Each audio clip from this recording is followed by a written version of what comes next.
Today's video is about card making, that is sort of birthday cards, Christmas cards. The boss likes making them and she ran into a few problems, and she has a selection of paper punches, and one punch was giving her some problems, namely this punch. Now I'll get them out and display them on the table, but first, if you don't know what they're about making pretty patterns in paper. So I'll get out a selection, and she has a few.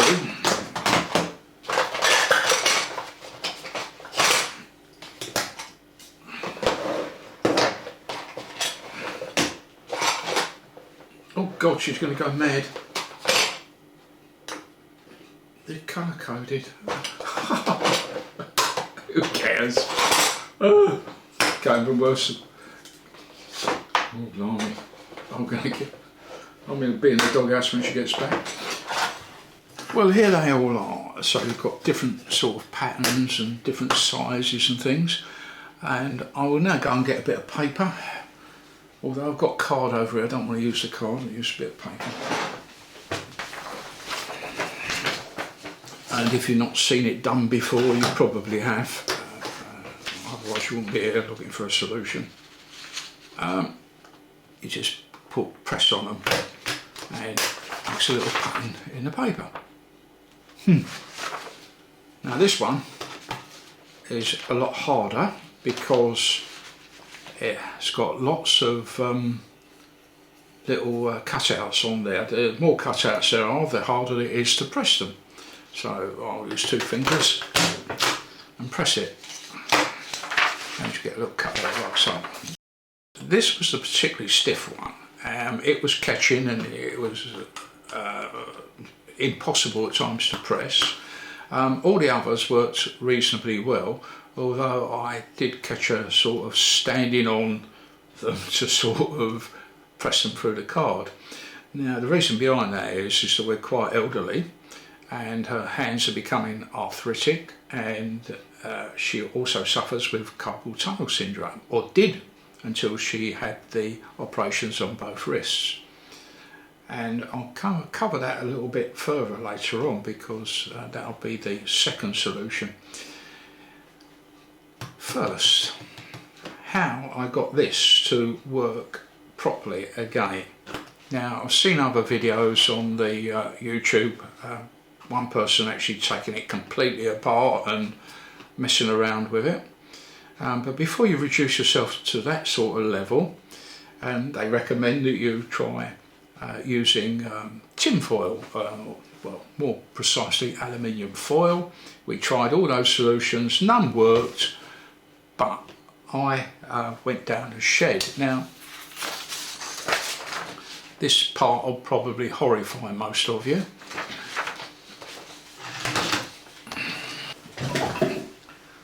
I've got my can of WD-40, I've got the sheet of paper, and she'll go crazy if I get it all over punches.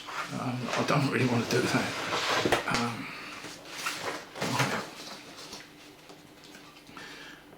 Right, and I'm getting a squirt on the paper, just a squirt, just rub it over a little bit. That's what I did. And then I put it inside the punch, like so, and I pressed for all I was worth. Well, didn't have to press it that hard. And it's marvellous, when you film something, it all goes wrong when you... Let's do that again. Look, I'll leave it there because this is live and mistakes do happen.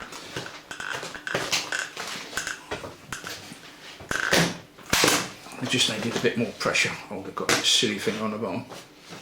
Anyway, the point was, I'll just put a bit more on there. Squirt it around. Make sure it's well impregnated. And I did it a couple more times.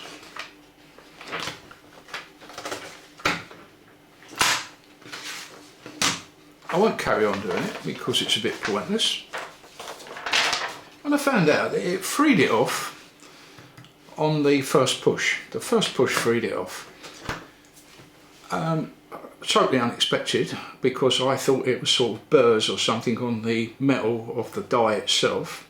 I came to the conclusion it might have been sort of either some form of lacquer or gum from the card making that had got on there that was stopping it from working, or perhaps they even put a coating on there or something before they send them out to save them sort of oxidising or something. It freed it off lovely. I won't say this will work in all applications, but it worked perfectly for us. So be careful about what you use. Don't go sort of saying, oh, I haven't got any WD-40, I'll use this or use that. You could, you know, bearing in mind, I think that it may have been gum or a lacquer or something on there. Perhaps you'd be better off using sort of, trying it with methylated spirits or sort of isopropanol as a solvent, and that won't leave any residues like WD-40 will. Now, to get rid of that, residues of that, before we go and play with any craft paper, we've got to ensure this is clean. And to get this clean, I carry on sort of putting this in and going through punch.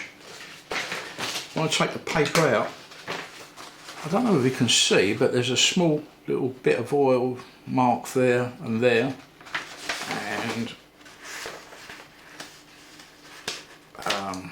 well, I don't really can't see any on the other bit. I'll carry on doing this until we get a completely clean punch.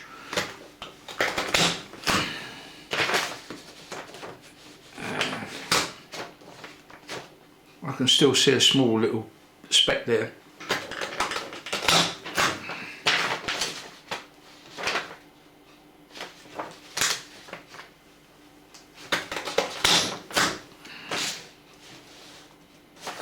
I'll do it a few more times so that it's sort of nice and clean.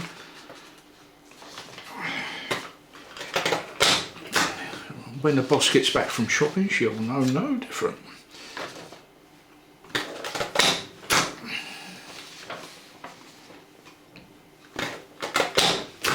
Well, I won't get told off.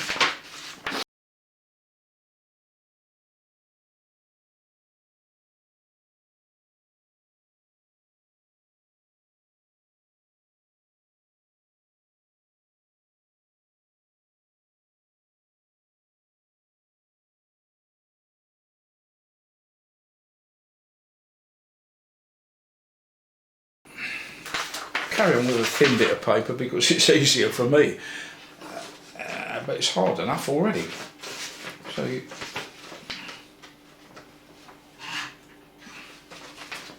normally you stand there, you put your weight from your shoulders behind it and you press it down to sort of do your punches. And as you can see, it's putting an awful lot of strain on the palm of your hands and everything. And frankly, you know, for people of our age, this is not sort of sensible. Obviously, what we need is some form of lever to sort of, you know, to stop us from being able to do that. Now, a lot of them are seen as a sort of a, you know, pivot on there and lever come down like that. But you really want a direct pressure on the punch. And after a little bit of brainstorming in the shed, I found one of these. The one I found was actually broken. It was missing this bit. But they pull off. It was missing this bit and the shaft was a bit bent, and for practical purposes it wasn't any use anymore. So I took it apart, straightened it all up, and I came up with this idea. As you can see, it's slightly different from the one that we've got, and the handle comes up and, you know, comes up and down if you sort of release it.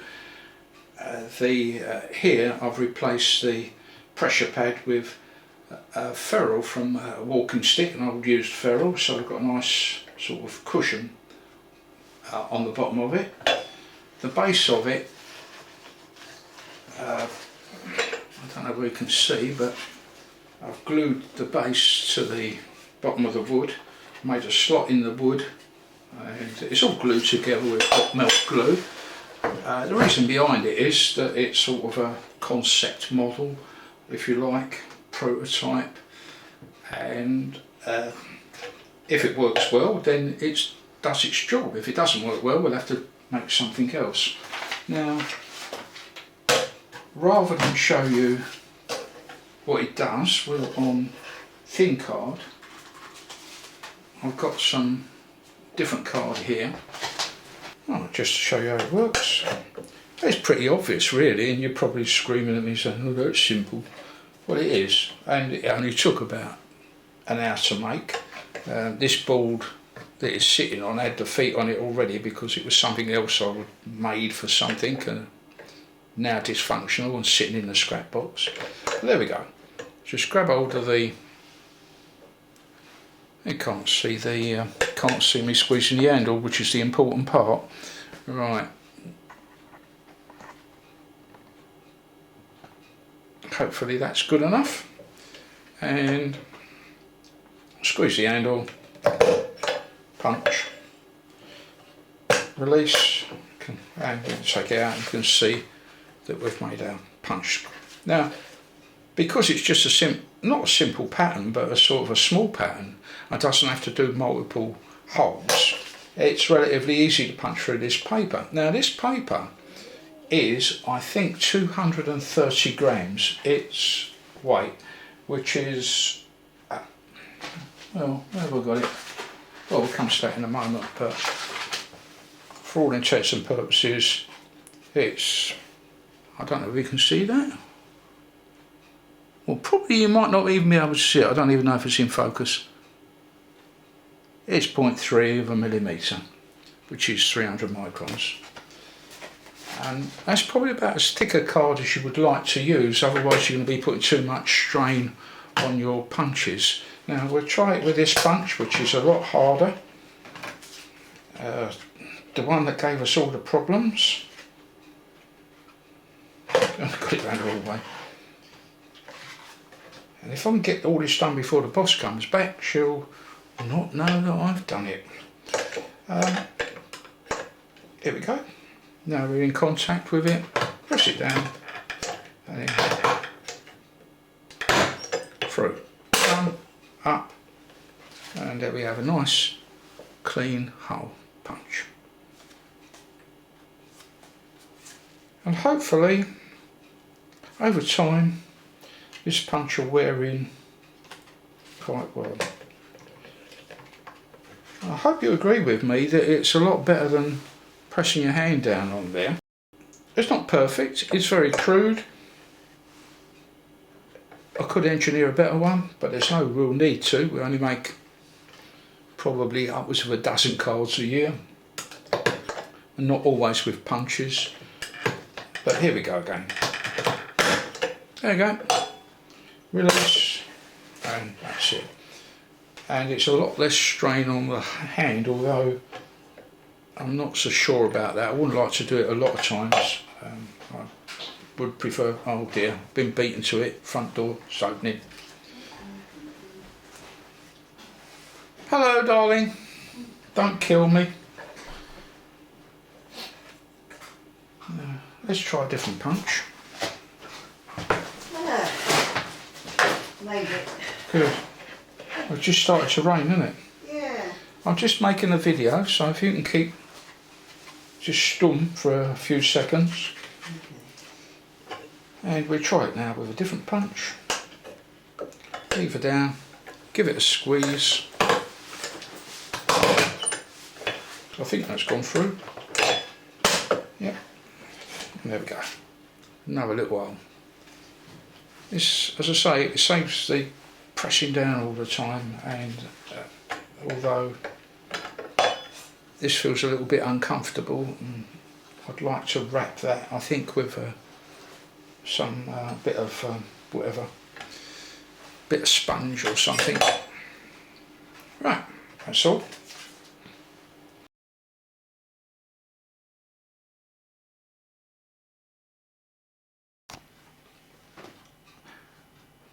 Well guys, plan A went pop. Why have I got it in bits? Well, I'm forever tinkering about with things. I was wondering how thick a card it could cut through.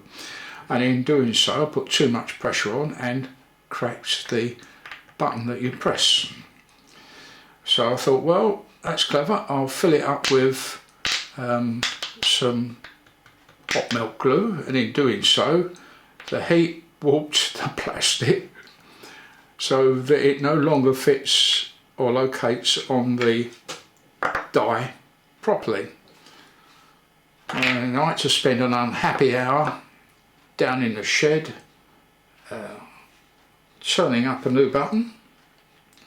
Now, I do recognise that I'm very lucky in that I have a fairly well equipped workshop, in that I have a lathe and I'm able to do these things.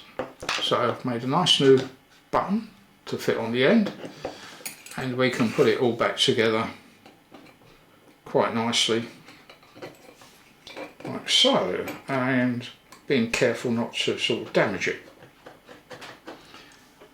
And this will fit on top.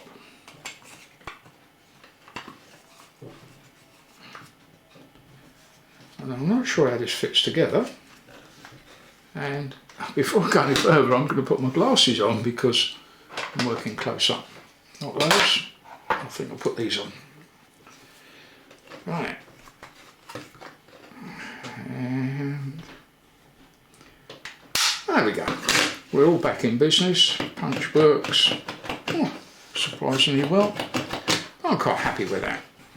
To get one of these apart, there is another video on YouTube, and I will link to that when I find it. And so you get some idea of how to take it apart. I'm not going to tell you how to do it because, one, I got it from that video, and two, it's easy to break these things, and I don't want to be held responsible for sort of people complaining, saying, oh, I broke it, you know, because of that. It's not easy, and if you've not had much experience of levering plastic away from surfaces and poking them out, then don't do it. You'll break the casing, and if you break the casing, it's game over. In this case, I was lucky. I turned up a new button, plastic button, and I'm quite pleased with that. Absolutely fits well. Not everybody's got those facilities though to do that. What really went wrong was that it's an old ferrule off of a walking stick, and I thought I'd padded it out enough in the base to stop it from poking through, and I hadn't really strengthened it enough in that section there, between there and there inside. And when we put the pressure on, the ferrule stayed where it was, and the bar in the centre decided to push its way out of the bottom through the button, and hence that's why the button broke. Now I've got to go back now and take that apart and see what I think is going to be a sensible fix for that. Well, this was the point of failure. You can see it's all bulging out there a bit, and I'm not sure whether doing the same thing again, the same thing wouldn't happen, but I was punching through too thick a card with this, really thick, and I put too much pressure on. So yes, I was stupid. I'm going to have to see if I can get the lever off.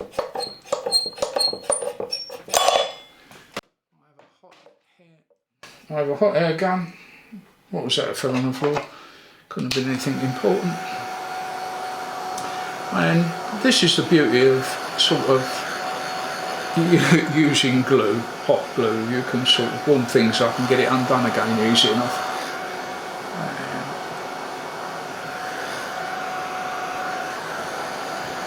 Alright, well, soon find out what's on here. Ooh. Hopefully the metal rod will take the heat down into the glue that's inside the ferrule and bring that up.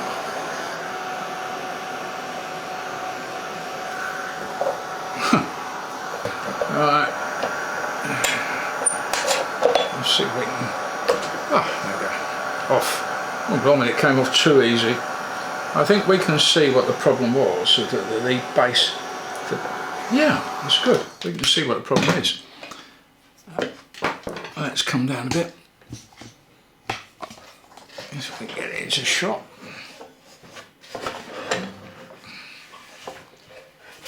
As you can see, there's absolutely next to nothing underneath the rod, and it was that rod that caused not enough padding underneath this rod, and that's what caused the failure.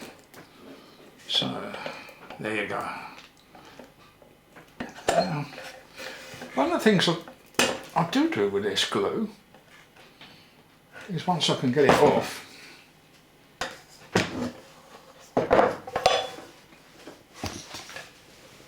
is to cut it off. Right. I'll put this back in a pot and I'll use it again when I need to, if I need to. Right. Now we can go back.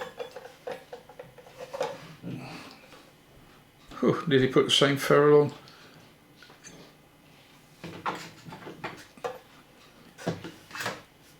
I've padded this one out with some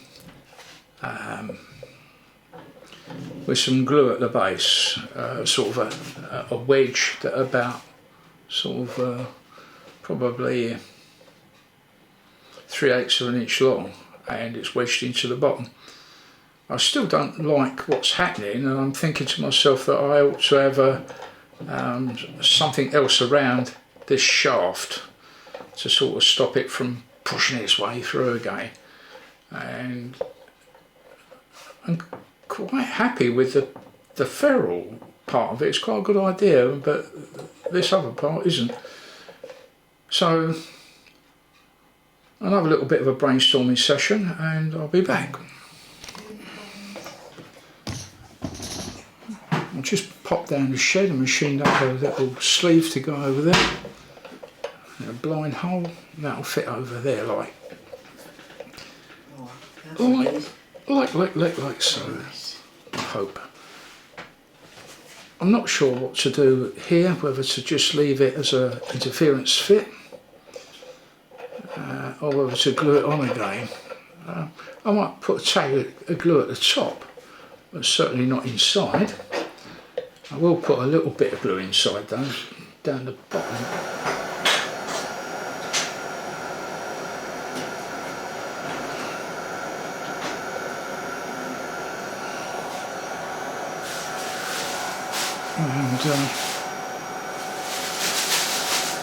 And I suppose I could push it in now.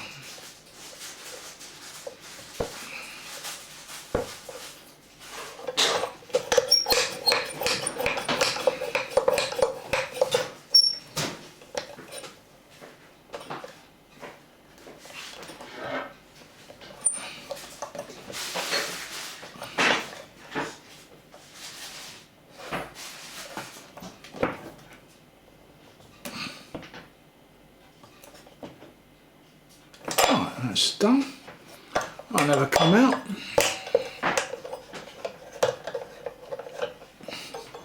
Well, it will if we burn it off. And we'll now squeeze our ferrule back on. Yes, make sure it's the other ferrule with the padding inside. Yeah.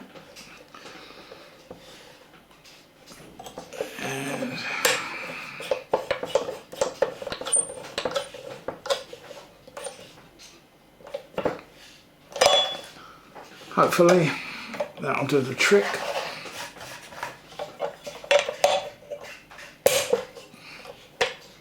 I suppose the acid test now is to get a bit of card and try it. I did do a few other things like straighten this up so that this is at right angles to the board. It wasn't before. Right. Need a little bit of card now. Got a little bit of practice card. It's 250 grams weight, which is about 0.3 of a millimetre thick. And hopefully, that slides in like so. Goes under the punch. And we'll see if it works. I haven't tried this, by the way, guys, so you're with me. Release. We're back to what we were, which is good. Let's try another. I'm running out of space on this card. I'll tear it down the middle. Yes, you can tell I'm a craftsperson.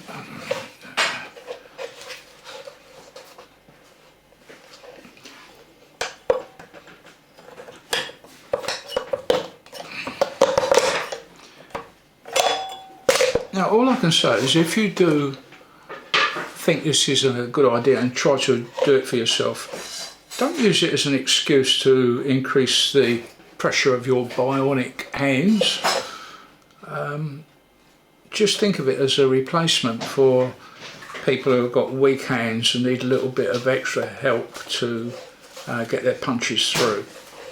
And that way you won't end up breaking them like I did, doing stupid things like trying to go through too thick a card. I think we've recovered the situation and learnt a few lessons en route. I hope that helps somebody. Cheers for now.